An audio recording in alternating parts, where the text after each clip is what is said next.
cassa delle macine.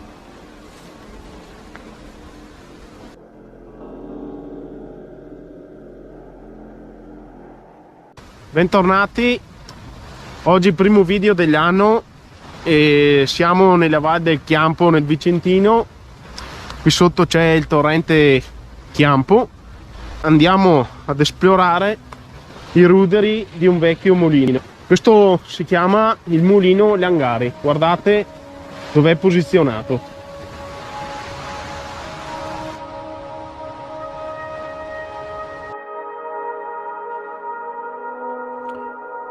Il torrente Chiampo nasce dal Monte Gramolion e attraversa i vari paesi di Crespadoro, Altissimo, San Pietro Mussolino, Chiampo ed Arzignano, con scenari naturali inimitabili, ricco di acqua e vita, anche se qui ormai è andato tutto perduto.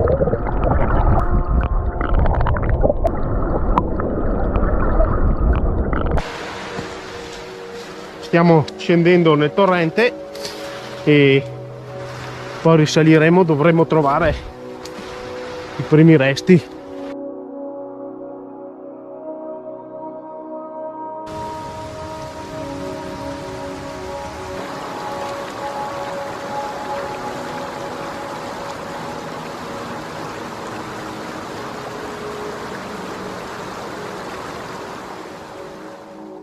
Questo che sembra un sentiero non lo è. Si tratta della canaletta di raccolta dell'acqua per far muovere la ruota del mulino. Abbiamo preso questa strada perché un tempo c'era il ponte per attraversare, ma purtroppo una notte ci fu una tempesta d'acqua e si dimenticarono la vampaora o la chiusa aperta e l'acqua invase la roggia e tracimò dal mulino, facendo cadere il ponte. Canalette dell'acqua. Siamo arrivati ai ruderi del mulino. Questa è la porta, là sotto si vedono già le macine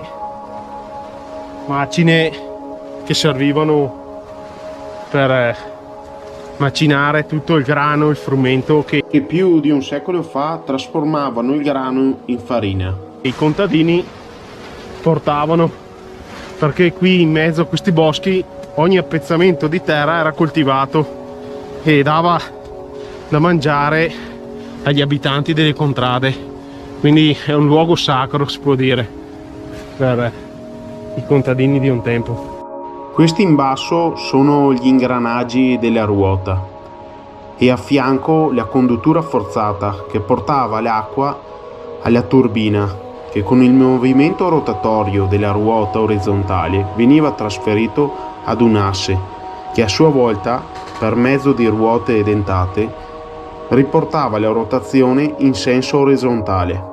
Siamo all'interno e le due macine, una a sinistra e una a destra,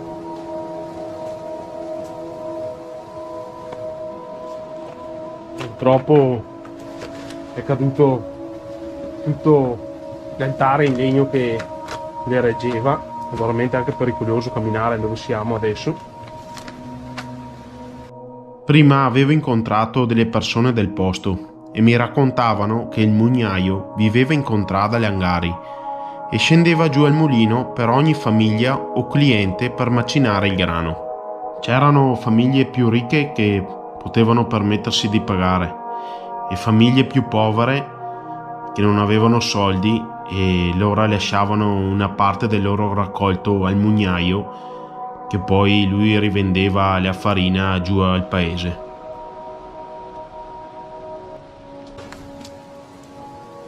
Due macine di scorta.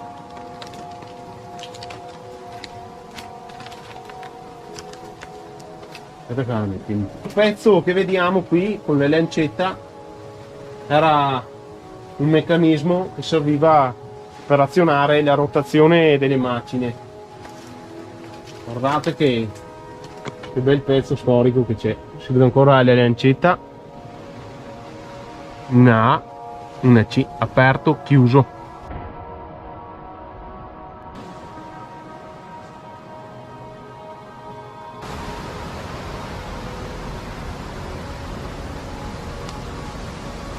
c'è questa seconda struttura che era il maglio. Il maglio era un'officina, diciamo, che anche questa funzionava sempre con la forza dell'acqua per far muovere il maglio ed altri attrezzi.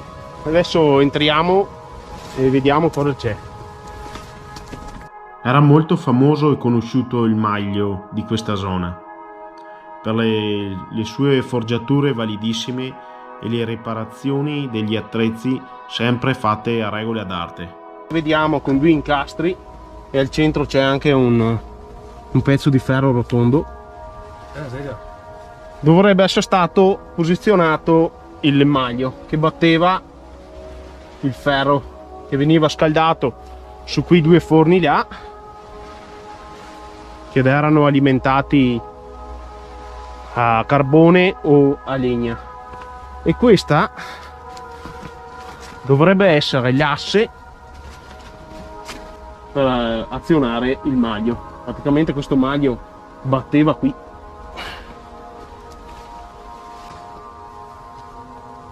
Fuori da questa finestra la canaletta dove usciva tutta l'acqua che veniva recuperata più su, e lì sotto si vede la chiusa e una piccola ruota in ferro che dava forza per far girare tutto il meccanismo, e là l'uscita di scarico.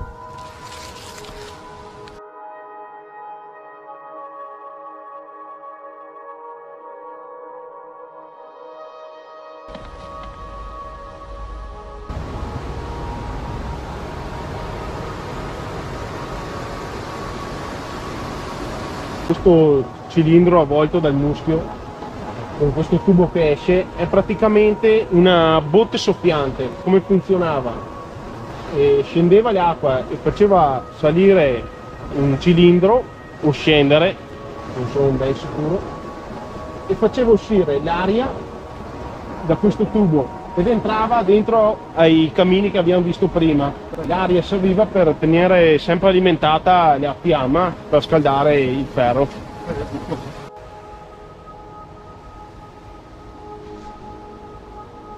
Una volta questo mulino e maglio funzionavano sempre e soprattutto senza l'uso dell'elettricità. La gente era povera e anche la povertà era vissuta con dignità. La gente si ingegnava, si aggiustava a tutto e capiva il valore di ogni cosa.